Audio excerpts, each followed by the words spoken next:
Hola iglesia, ¿cómo están? Un abrazo, bendiciones, Dios les bendiga. Qué bueno es poder reencontrarnos después de algunas semanas y poder hacerlo, como siempre decimos, en torno a la palabra del Señor. Pues bien, estamos en una serie, continuamos una serie que hemos denominado La Iglesia que viene. Estamos preparando nuestro corazón, estamos aunando nuestras voluntades, estamos alineando, ¿cierto? Uniendo nuestros pensamientos para poder ir pensando en lo que vamos a construir, en la iglesia que el Señor tiene en su corazón y que nosotros, por cierto, queremos participar entregando nuestras habilidades, los dones que el Señor nos ha entregado y todos aquellos recursos que conforman nuestro ser para poder darle la honra y la gloria del Señor a través de la iglesia, el ministerio que el Señor nos ha entregado, la iglesia que viene.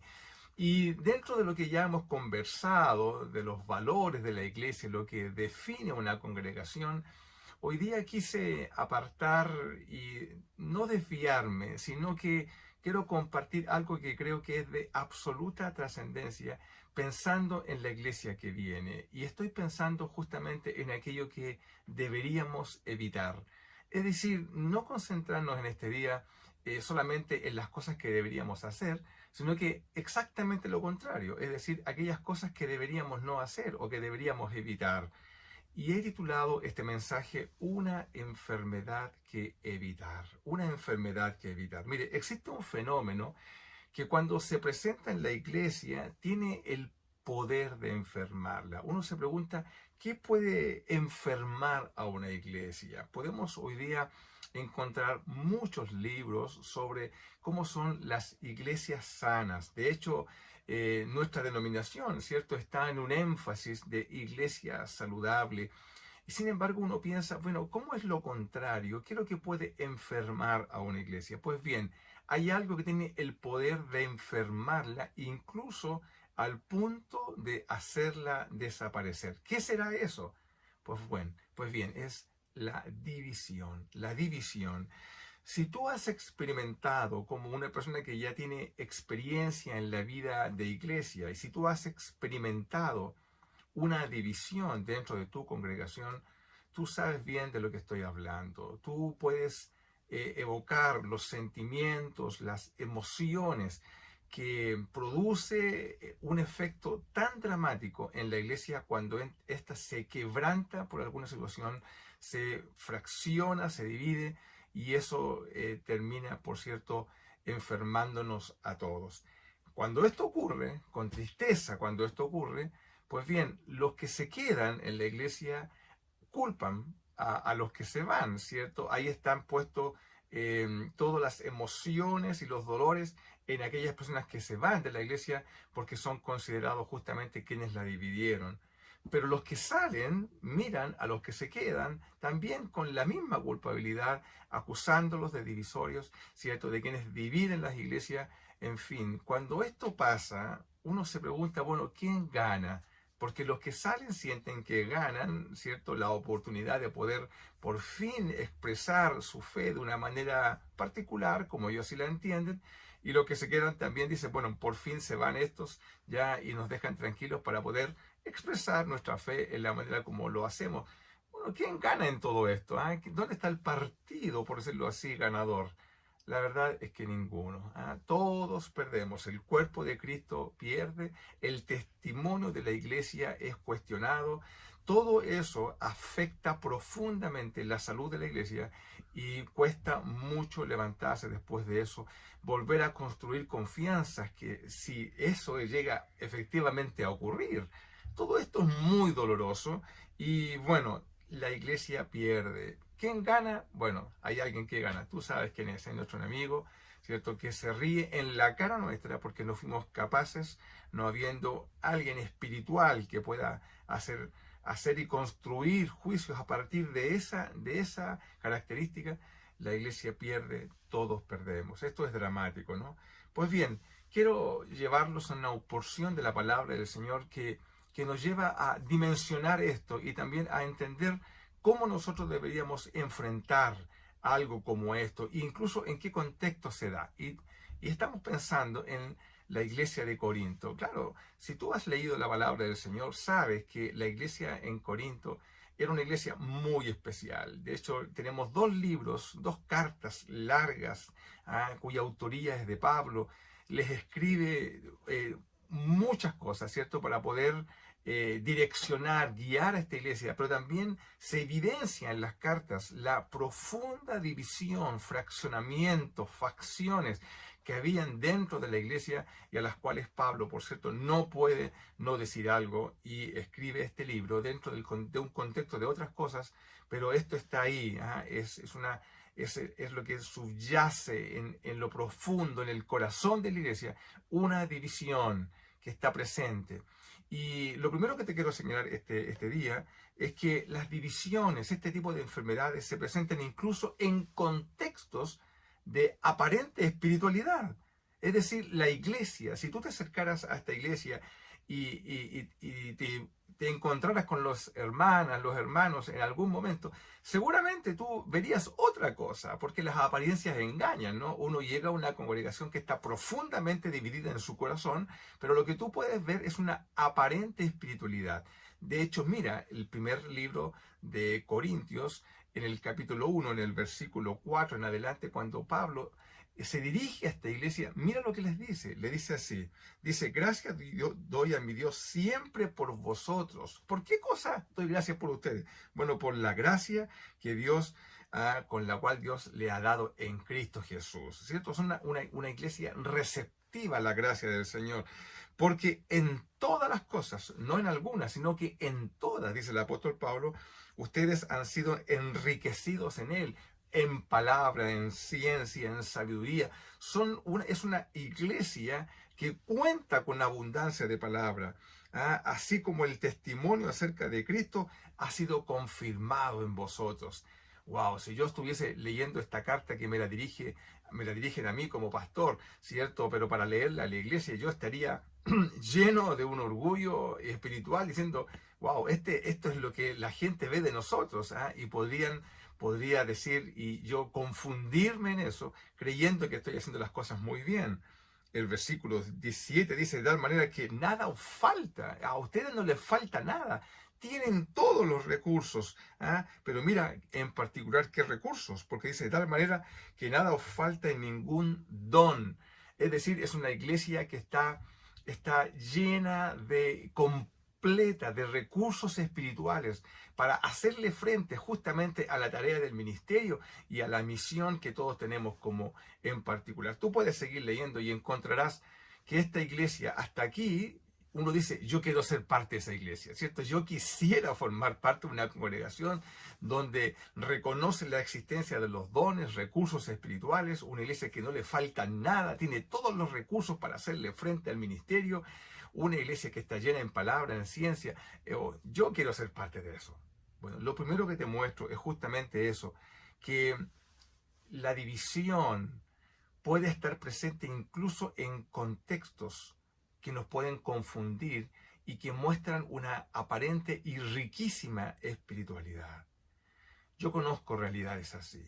He estado presente en comunidades de fe, en iglesias, que yo sé por causa de lo que conozco, por el pastor, por personas de la iglesia que me confiesan sus situaciones, conozco la profunda grieta profunda que existe en esa iglesia a través de la falta del perdón, por divisiones históricas, por facciones de poder que en algún momento se instalaron en la iglesia. Sin embargo, está camuflado, está maquillado de alguna manera, y lo que vemos simplemente es una cosmética espiritual que está tapando, está maquillando una realidad profunda que subyace en la iglesia y que, claro, es como un elefante, digo yo, grande, ¿no? Que se pasea por nuestra casa, por nuestro living.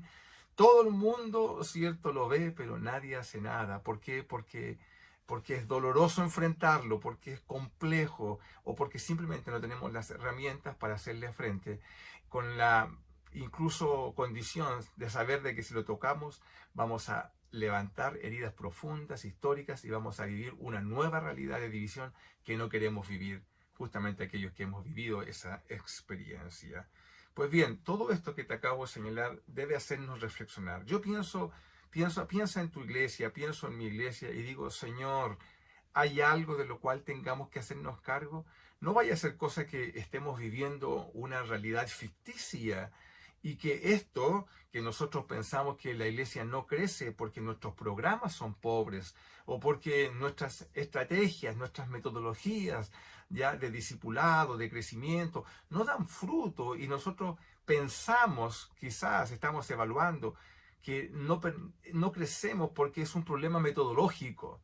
Sin embargo, quizás la evaluación es más dolorosa y no crecemos porque hay una grieta en nuestra iglesia y los hermanos están quebrantados, están quebrados en su interior y claro, se maquilla pero no permite avanzar. Creo que es una buena pregunta para reflexionar y para no confundirnos con tener una iglesia de aparente belleza exterior, pero que está por dentro, está incluso en condición de muerte. Me acordé de una palabra cuando Jesús le dice sepulcros blanqueados a los fariseos, ¿cierto? Mira qué expresión más fuerte. Es decir, por fuera están blanquitos, por fuera se ven bonitos, yace y esperanza por fuera, pero por dentro el sepulcro lo que tiene es muerte.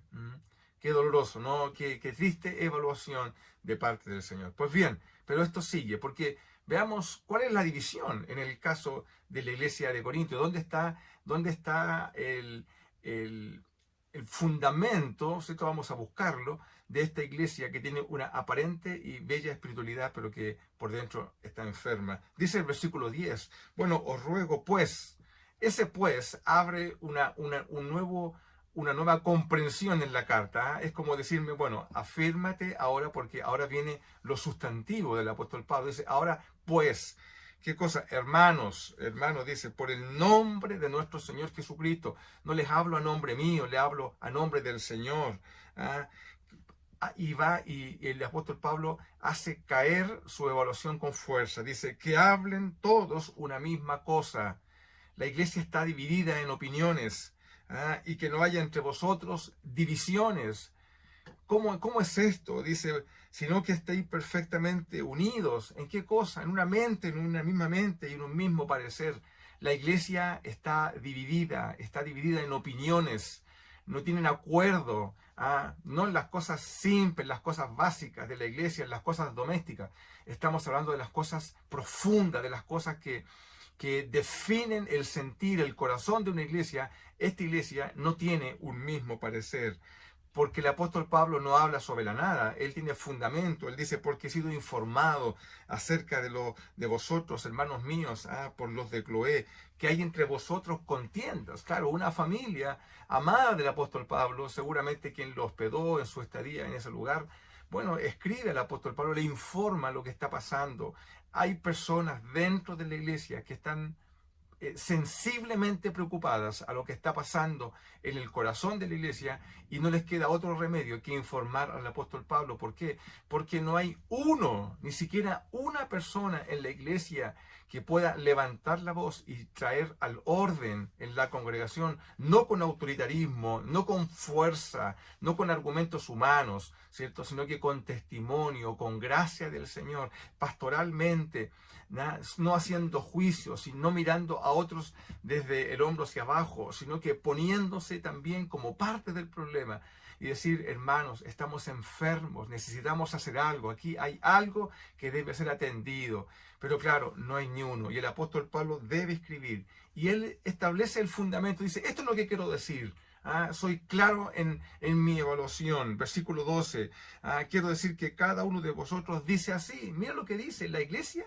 Todas las personas de la iglesia, algunos dicen, yo soy de Pablo, poniendo a Pablo como su líder, como su mentor, como su inspiración, pero otros dicen, no, yo soy de Cefas, se refieren al apóstol Pablo. Otros dicen, no, yo soy del partido de Apolos, un hombre al cual dejó Pablo.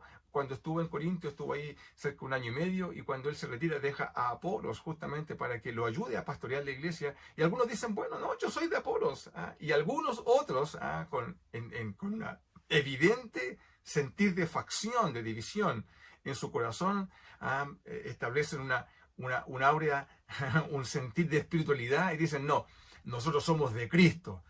¿Cómo puede ser de Cristo y al mismo tiempo alentar la división? Es una contradicción bíblica, es una contradicción. Sin embargo, hay personas que establecen estas medidas. ¿Cómo es eso? ¿Cómo es eso de dividirnos, de particionar la iglesia en partidos, de favoritismo por personas? Bueno, esto es lo que el apóstol Pablo dice. ¿Acaso está dividido Cristo? Bueno, ¿cómo es esto posible? Bueno, lo que te quiero señalar es que esta enfermedad se puede presentar en distintas maneras, pero aquí la vemos en una manera que tiene que ver con el celo espiritual. El celo espiritual. A través de contiendas que pueden ser doctrinales, ya se forman partidos, ya, y en este contexto, por cierto, todos creen tener la razón, pues, hermanos queridos. Todos creen tener la razón. Y se pelean, ya, y se establecen luchas, incluso que llegan al punto de establecerse partidos, grupos de poder, hermanos, dentro de la iglesia, ¿cierto? Y esto yo lo he visto con dolor. Grupos que son los tradicionales, los conservadores, los renovados, ¿cierto? Personas que son los fundadores, los defensores de la sana doctrina, otros los defensores, ¿cierto?, de lo social, etcétera, ¿no? Qué triste situación divide a la iglesia, y esto está presente es un germen, ¿cierto?, que subyace en las iglesias, el espíritu de división. Querido hermano, no minimicemos esto que estoy compartiendo con ustedes. Las iglesias se enferman y se enferman de división y maquillan toda esta realidad con una aparente espiritualidad, ¿cierto?, que sirve solamente, ¿sabes para qué? Con dolor lo digo, para continuismo. Simplemente para continuar el ministerio, pero no hay impacto real, no hay transformación de vidas, no hay conversión, no hay transformación en la vida de las personas que se exprese justamente en vidas cambiadas, en matrimonios transformados, etcétera, ¿cierto?, que son la base de la iglesia del Señor. Y mira, incluso, como decía, algunos ponen a Cristo como su representante en esta división. ¡Qué contradicción, hermano! Dividirnos en facciones al interior de la iglesia es como dividir a Cristo. Mira, Pablo dice, ¿acaso está dividido Cristo? Si la iglesia es un cuerpo y fraccionarla es como fraccionar el cuerpo de Cristo, hermano. Eso es desnaturalizar lo que es la iglesia del Señor. Todo esto contradice completamente la Escritura, pero a veces el celo, el orgullo de mantener una posición y no abrirse a la posibilidad de que estés equivocado. A lo mejor eres un hombre o una mujer piadosa, sensiblemente cercana al Señor, preocupada de verdad, tu corazón está inclinado a Él, pero puede ser que seas sensiblemente o piadosamente hermoso en el Señor, pero piadosamente equivocado. Y mira el apóstol Pablo, cuando él tenía una convicción profunda respecto de una realidad, él construía toda su realidad en razón de una convicción que tenía arraigada en su cultura. Sin embargo, el Señor tuvo que mostrar una visión para mostrarle que estaba equivocado. Y tuvo que hacerlo 3 veces, hermano, 3 veces tuvo que bajar el lienzo del cielo. ¿Para qué? Para quebrar una manera de pensar, en este caso de Pedro. El apóstol Pablo tenía unas convicciones profundas religiosas, era celoso en cuanto a la fe, al judaísmo, ¿cierto?, al fariseísmo, y el Señor tuvo que hacerle frente y lo dejó ciego, para poder concentrarse en la verdad de la Escritura, que él no veía, él la leía, pero no le era revelado Cristo en la Escritura. Amado, ¿cuántos de nosotros, yo mismo, querido, mis ojos han tenido que ser abiertos en algunas áreas, y quizás en cuántas más necesito que mis ojos sean abiertos, y hoy día tengo convicciones profundas, pero quizás algunas están no erradas, por cierto, quizás al 100%, pero sí necesitan correcciones en cosas que necesito corregir, y necesito personas espirituales que me la hagan ver, por cierto, con las Escrituras, ¿cierto? Pero abrámonos a la posibilidad que quizás no representas toda la verdad. ¿Quién tiene toda la verdad? ¿Quién tiene? divisiones de celos espirituales que se establecen en nuestras iglesias, a veces en forma de tradiciones antiquísimas, que son incambiables y las defendemos con ortodoxia, como que así debe ser. ¿Por qué? Bueno, porque así me enseñaron, porque siempre lo hemos hecho de esa manera. ¿Cuántas cosas cambiarían, cierto, si nuestros ojos se abrieran a la realidad de cómo el Señor mira su iglesia? Pero nosotros mantenemos nuestras posiciones, a veces con orgullo, con soberbia, creyéndonos los guardas de la fe, los guardas de las sanas enseñanzas de la ortodoxia evangélica bautista. Cuánto de humildad necesitamos de parte del Señor. En fin, mira, te he compartido 2 puntos. En primer lugar, que esta enfermedad se presenta incluso en contextos de aparente espiritualidad. No nos confundamos. Y en segundo lugar, se puede presentar en formas de celo espiritual. Por eso que evaluemos siempre con mucha apertura de corazón, ¿ya?, los celos que tú y yo defendemos como cosas en las cuales ni siquiera nos damos a la posibilidad de transar. Pero hay algo más. ¿Cómo se evita? ¿Cómo evitamos esto? El versículo 13, el apóstol Pablo comienza con su fundamento y él dice, bueno, ¿acaso está dividido Cristo? ¿Fue crucificado Pablo por vosotros? ¿Ustedes que se dicen que son parte del partido que yo represento? ¿Acaso yo fui crucificado por ustedes? ¿O fuisteis bautizados por mí? Y el apóstol Pablo comienza a recordarles que él no ha bautizado, sino que algunos cuantos. Y con eso él dice, me estoy desmarcando de esto porque qué bueno, y da gracias al Señor. Tú lo puedes leer porque da gracias al Señor en el sentido de que qué bueno que no he bautizado a muchos de ustedes, porque si no muchos de ustedes pensarán que son del partido de Pablo. Querido, ni siquiera, y aquellos que decían, no, yo soy de Jesús. Bueno, ni siquiera Jesús bautizaba. Hermano, ¿tú has pensado en esto? El libro de Juan, ¿no?, en el capítulo 4, en el versículo 2, dice, aunque Jesús no bautizaba, sino que sus discípulos.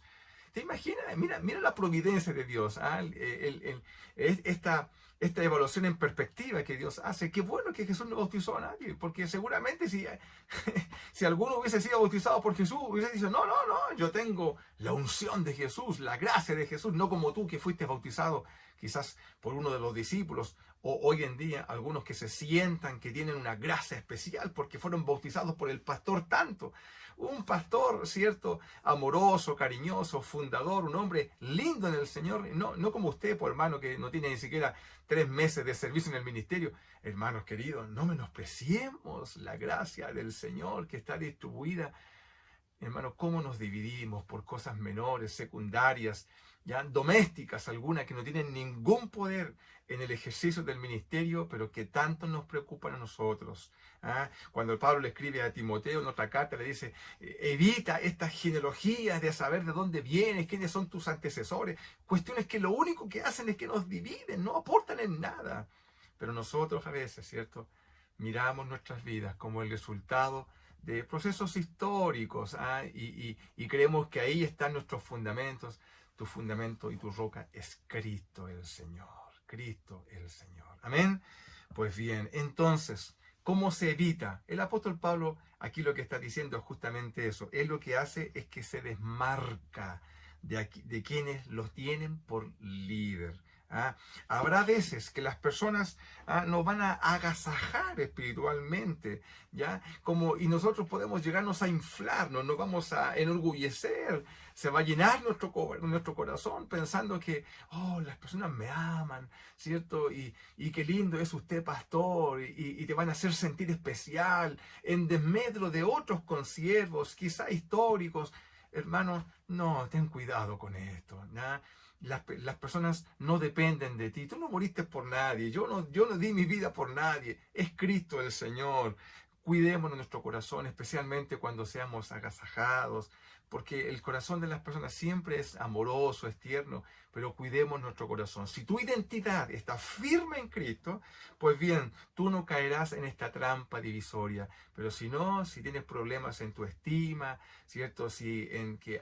Por cierto, necesitas reforzar toda la parte relacionada a tu estima interior, a tu identidad, bueno, entonces ten cuidado, porque eres presa fácil de caer en la división. Pablo da gracias por el hecho de no haberse involucrado tanto en la conformación de esta iglesia, en su origen, en su bautismo, porque si así hubiese sido, el partido de Pablo hubiese sido mayoritario en la iglesia, hermano, qué tremenda contradicción. Sí, bueno, todo esto nos debe llevar a pensar, a ti y a mí, Padre, ¿habrá algo de división en mi corazón? ¿Anidaré todavía viejas situaciones en mi vida en la cual no las logro resolver? Todavía creo que soy parte de una facción dentro de la iglesia, o peor aún, aliento yo una facción dentro de la iglesia para hacerle poder, para constituir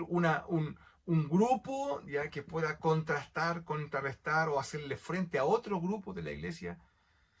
Bueno, qué tremendo, hermano querido. Nosotros no estamos llamados para esto. El apóstol Pablo dice, no nos enredemos en esto, ¿ya? Si vamos a enredarnos en algo, el apóstol Pablo concluye esta parte, enredémonos en la predicación, ¿ya? Ahí está nuestro fuerte, ahí debemos nosotros concentrar nuestras energías y presentar a Cristo, porque uno dice, bueno, pero ¿por qué se dividieron? ¿Dónde estaba el centro? El corazón de esta división.